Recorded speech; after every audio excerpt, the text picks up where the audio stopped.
Sobat Unila, kata insecure seringkali digaungkan oleh kaula muda, di mana insecure sendiri artinya adalah rasa kurang percaya diri seseorang terhadap orang lain. Halo Kak, selamat siang. Halo Arum, selamat siang juga. Nah, pasti di sini penonton ada yang belum tahu ya siapa kakak di sebelah sini. Boleh dong Kak kenalan dulu. Oke, sebelumnya kenalin, nama aku Feli Berselia Sandayu dari jurusan Ilmu Administrasi Negara angkatan 2021 nih. Oke, nah Kak Feli ini kesibukannya apa sih Kak sekarang? Kalau dari aku pribadi sih kesibukannya kuliah, ada offline, ada online juga kan, hibrid. Terus juga organisasi, terus ada juga sambil kerja sih. Wah, gila keren banget sih teman-teman. Udah kerja, kuliah, organisasi, gila keren banget sih teman-teman. Nah, Kak Feli ini tahu nggak sih tema obrolan kita pada hari ini itu apa? Kalau untuk temanya sih nggak tahu ya, apa sih kira-kira temanya? Nah, jadi teman-teman, tema obrolan pada episode kali ini adalah insecure. Lebih tepatnya, insecure nggak dulu deh. Nah, by the way ini Kak Feli ini pernah nggak sih ngerasa insecure? Wah, kalau untuk ngerasa insecure pasti pernah ya, apalagi semua orang tuh pasti pernah ngalamin yang namanya insecure tuh. Tapi jangan sampai insecure itu terus-terusan gitu, jadi bikin apa ya, dampak buruk ke diri kita sendiri. Oke. Kak Feli aja pernah ngerasa insecure teman-teman. Tapi menurut Kak Feli sendiri, insecure itu apa sih Kak? Kalau menurut aku pribadi, insecure itu rasa nggak yakin terhadap diri sendiri sih. Aku setuju sih teman-teman sama pendapat Kak Feli ini. Menurut aku juga gitu. Insecure itu adalah perasaan ketika kita belum bisa nerima diri kita sepenuhnya gitu. Iya. Nah, kalau tadi itu kan Kak ya, pengertian insecure menurut diri kita. Oke. Nah, di sini aku mau nyampein pendapat American Psychological Association nih. Jadi, insecure itu adalah perasaan tidak cukup baik atau kurangnya rasa syukur, kurangnya kemampuan untuk menyelesaikan masalah gitu teman-teman. Nah Kak, sebelum kita ngobrol lebih jauh nih, Iya. mari kita simak for your information berikut ini. For your information, tahu nggak sih ada 5 jenis insecurity yang dikutip dari laman Cushing Therapy. Yang pertama, ketidakamanan hubungan atau relationship insecurity. Nah, jenis insecurity ini yang paling umum adalah tentang hubungan. Insecure ini terjadi ketika seseorang sudah tidak percaya lagi kepada orang lain atau biasa disebut dengan trust issue. Yang kedua adalah ketidakamanan sosial atau social insecurity. Nah, ketidakamanan sosial ini melibatkan kurangnya kepercayaan diri dalam hubungan sosial, teman-teman. Yang ketiga, ketidakamanan kerja atau job insecurity.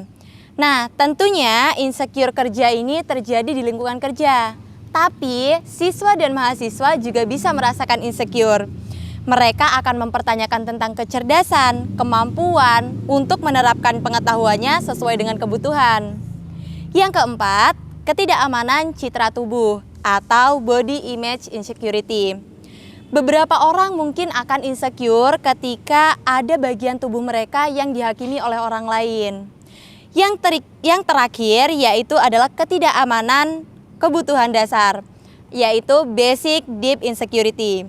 Nah, pikiran tentang berapa lama fisik dan mental akan bertahan itu bisa membuat seseorang menjadi stres dan banyak pikiran. Oh iya, boleh diceritain nggak sih Kak tentang insecure yang pernah Kakak alami itu yang gimana? Wah, kalau misalkan udah bahas insecure banyak sih ya.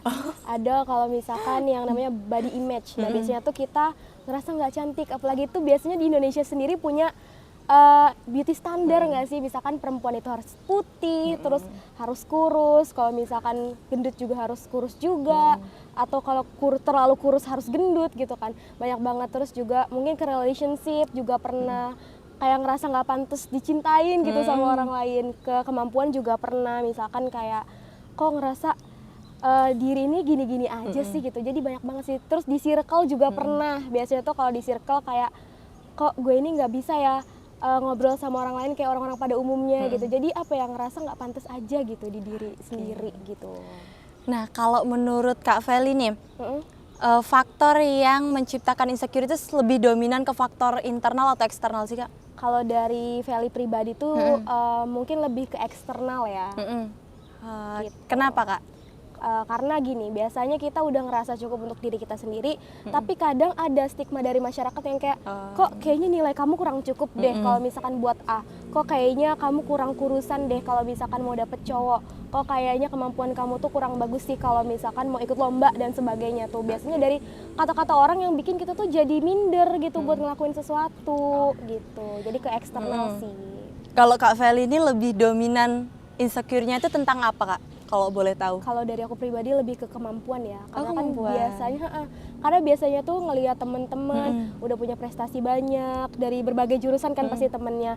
Nah terus ngerasa kayak kok kalau misalkan orang lain bisa, kok gue nggak bisa sih gitu loh. Jadi lebih ke kemampuan sih biasanya. Oke, gitu teman-teman. Oh iya Kak, kalau Kak Feli ini pandangannya ada nggak sih tanda-tanda orang yang lagi insecure?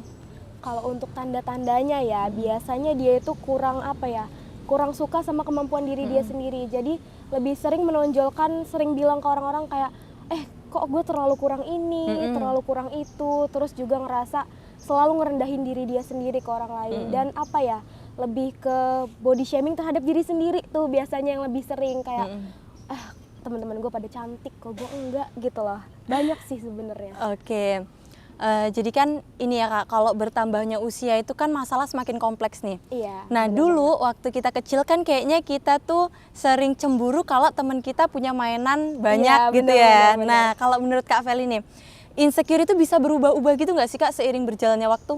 Kalau dari aku pribadi, menurutku pasti sering berubah ya seiring dengan perkembangan zaman juga, waktu juga. Misalkan kayak yang tadi Arum sebutin, kalau masih kecil itu biasanya insecure-nya karena teman punya mainan banyak, kita kayaknya kurang gitu kan. Terus kalau remaja biasanya teman-teman kok udah pada glow up, udah pada punya cowok, kok aku belum gitu kan. Terus kalau udah mulai dewasa kayak gini, mulai ke IPK, mulai ke prestasi, jadi macem-macem sih insecure-nya beda-beda, jadi pasti makin kompleks juga gitu.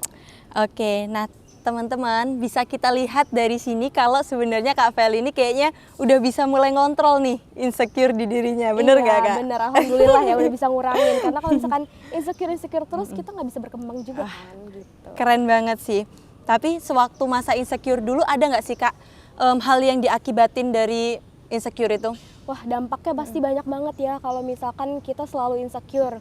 Kayak lebih introvert gak sih biasanya kalau insecure tuh, jadi kurang bisa bergaul sama orang lain, terus takut untuk keluar rumah juga. Banyak dampaknya kalau dari insecure itu sih. Berat banget ya Kak? Iya, berat banget kalau diceritain mau nangis, segmennya kepanjangan gitu kan. Nih menurut Kak Feli nih, kenapa kita semua di sini harus say no buat insecure sendiri? Oke, kalau dari pendapat aku pribadi kita harus say no terhadap insecure, karena kalau misalkan kita di zona itu aja, di zona insecure, itu pasti bakal menghambat segala kegiatan kita gitu. Kita mulai nggak percaya diri buat ngomong depan orang, takut untuk nyampein pendapat, apalagi kita sebagai mahasiswa nih. Itu kan wajib banget ya untuk bisa nyampein pendapat gitu kan, namanya mahasiswa harus bisa berpikir kritis. Dengan kita insecure, kita jadi takut untuk ngomong sama orang banyak gitu, makanya banyak sih dampaknya kalau misalkan kita harus say no terhadap insecure gitu. Keren banget teman-teman. Nah terakhir nih Kak, sebelum kita masuk ke segmen berikutnya nih, ada nggak sih Kak tips-tips supaya teman-teman di luar juga yang penonton-penonton ini juga supaya nggak ngerasa insecure lagi gitu? Oke deh, kunci utamanya ya kalau misalkan tipsnya itu lebih ke arah merasa cukup gitu. Jadi kadang manusia itu kan pasti namanya nggak bakal ngerasa cukup nggak sih? Pasti adalah rasa kayak gitunya gitu. Jadi gimana sih caranya? Kita tuh nggak boleh kayak nyamain limit kita sama limit orang lain, pasti kan beda gitu kan. Makanya kita harus nentuin dulu nih, misalkan di tahun ini kita punya goals mau IPK-nya gede.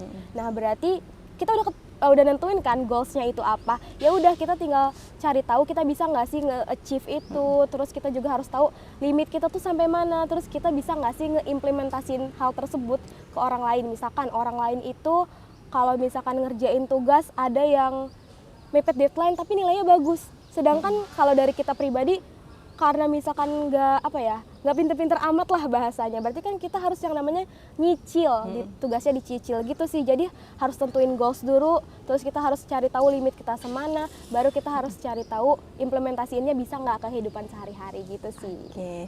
Nah, jadi itu tadi pemirsa, bincang-bincang mahasiswa bersama Kak Feli dari Administrasi Negara. Oke, saat ini kita bakal mainin sebuah games nih Kak. Wah, apaan tuh gamesnya? Nah, gamesnya itu adalah pernah gak pernah. Nah, di sini aku mau jelasin sedikit peraturan permainannya ya Kak. Oke. Nanti aku bakal ngasih pertanyaan ke Kak Feli dan Kak Feli jawabnya dengan mengangkat papan yang tulisannya adalah pernah dan gak pernah, gitu Kak? Oke, paham. Oke ya, kita mulai ya Kak. Oke. Pernah nggak sih kamu ngerasa dirugiin karena kamu insecure? Pernah dong pastinya kalau misalkan ngerasa dirugiin ya karena insecure itu pasti, apalagi kalau misalkan insecure itu bikin kita jadi kurang percaya diri, terus jadi kurang bisa berkomunikasi sama orang lain biasanya. Pernah nggak sih kamu ngerasa insecure karena mungkin kurang bisa mengikuti teman-teman kamu atau kayak kurang gaul gitu? Pernah. Nah, biasanya tuh kalau misalkan teman-teman tuh lebih update soal berita di sosial media daripada aku. Pernah nggak sih insecure jadi bahan motivasi buat kamu berubah? Pernah dong pastinya, jangan sampai insecure itu jadi bahan buat kita tuh selalu ngeluh dan selalu ngerasa kurang. Makanya insecure bisa dijadiin bahan untuk kita lebih maju lagi nih ke depannya. Yeay, itu dia games di segmen kali ini. Berhubung ini merupakan segmen terakhir, jadi kita pamit undur diri dulu ya. Sebagai penutup, akan ada penampilan dari bintang tamu kita kali ini. Terima kasih untuk para penonton yang masih setia. Tunggu kami di episode-episode selanjutnya ya. Setiap orang diberikan kelebihan dan kekurangan. Namun, banyak sekali orang hanya terfokus pada kekurangannya saja. Hal tersebutlah yang menciptakan insecure dan rasa kurang percaya diri.